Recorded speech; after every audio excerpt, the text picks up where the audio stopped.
What's up YouTube, and welcome back to the channel. Now as you can see from behind me, this is not my usual garage setting. This is actually a hotel in Hong Kong, China. Reason being, I had a family emergency. I had to fly out here.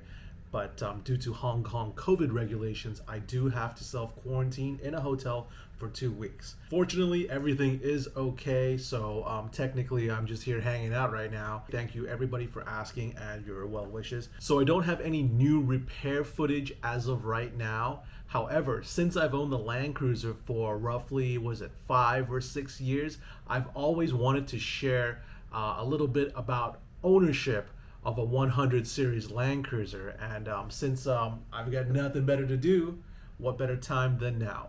So here are 5 reasons why you should not buy a 100 series Land Cruiser.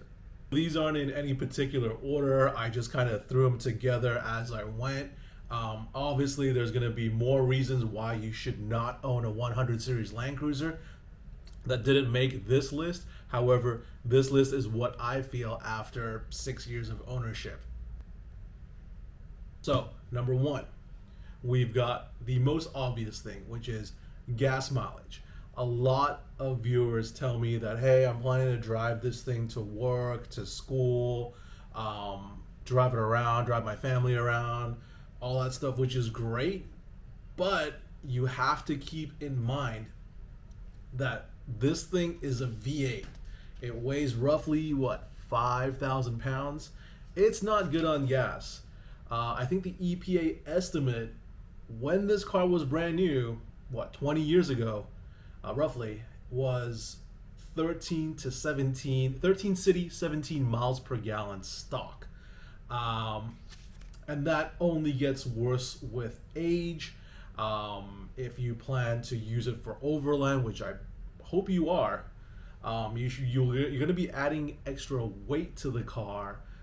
Bigger tires, a lift, bumpers, winches, lights, other accessories, which will significantly decrease your mile per gallon. So yes, right now my Land Cruiser, with the mods that it has, so the main stuff I have right now is the rear bumper, which is kind of heavy. I've got the lift, which is not heavy, but it does decrease the aerodynamic efficiency of the car. I've also got the bigger tires, which are like, the tire size is 315/75/16, by the way, on the stock wheels. And yes, they do fit with some minor trimming on the front fender well. Also, I've got the dual battery system. So yes, you figure like with the extra wires, the cables, and an extra battery, a lot of weight. And that's before I calculate all the interior stuff, which is I've got fridges, the drawer system, which weighs a ton, the roof rack, all that stuff. I am averaging, and I drive slow.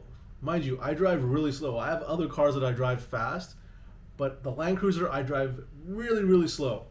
I average roughly 13 miles per gallon across the board, regardless I'm on the freeway, I'm on the city streets, I have the AC on, I have the windows down, up, whatever. It is 13 miles per gallon. So definitely something to keep in mind. So number 2 on the list is power. A lot of people have this illusion of the Land Cruiser because it's a V8, because, whatever. It has a lot of power, but it doesn't. I understand mine is a 99, and it pretty much has the lowest power level of all the 100 series Land Cruisers, because it's one of the earlier models, and I understand the later ones got better gearing, and they got I think the 0607 got an extra 20-30 horsepower bump because of VVTi. However, even with all those options, the Land Cruiser 100 series is not a fast car.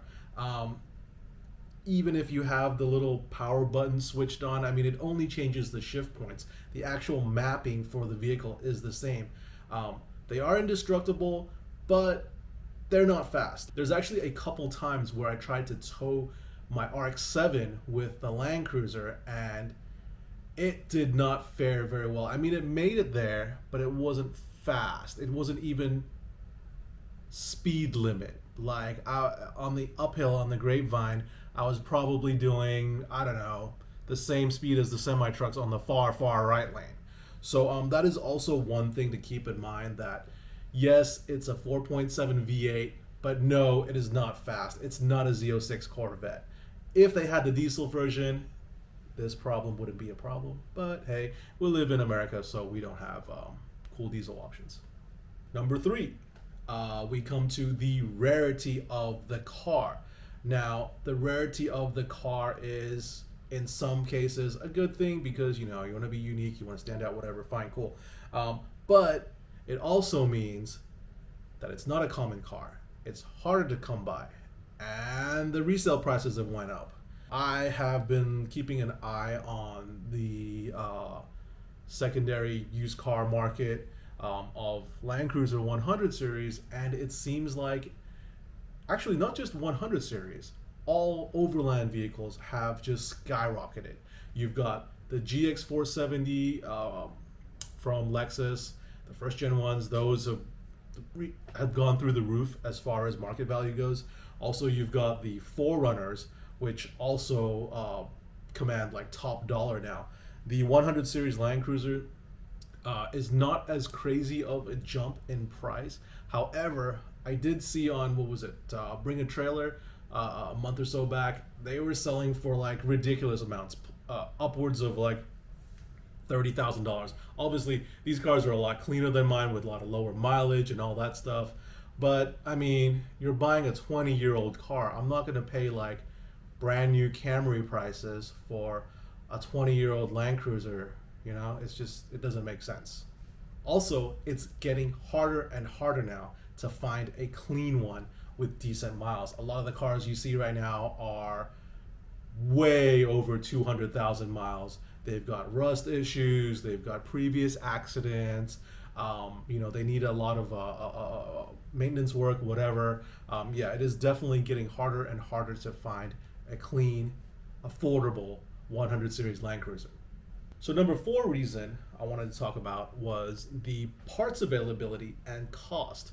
Now, I'm talking both OEM and aftermarket here. So as far as like OEM parts, if you compare like per se the parts for a timing belt water pump for a Land Cruiser 100 series compared to a same vintage Toyota Corolla, you're going to see a huge difference in price. Now, obviously, you're going to have available like aftermarket parts, stuff off of, I don't know, Rock Auto or AutoZone or something like that, which are okay to use. But from my perspective, in a vehicle that's supposed to take you everywhere and back, I don't want to skimp out on like little maintenance items. I don't want the steering rack to give out halfway through the trail, because I'm not going to be able to steer 35-inch wheels with a lift, all that's mounted on a 5,000-pound car.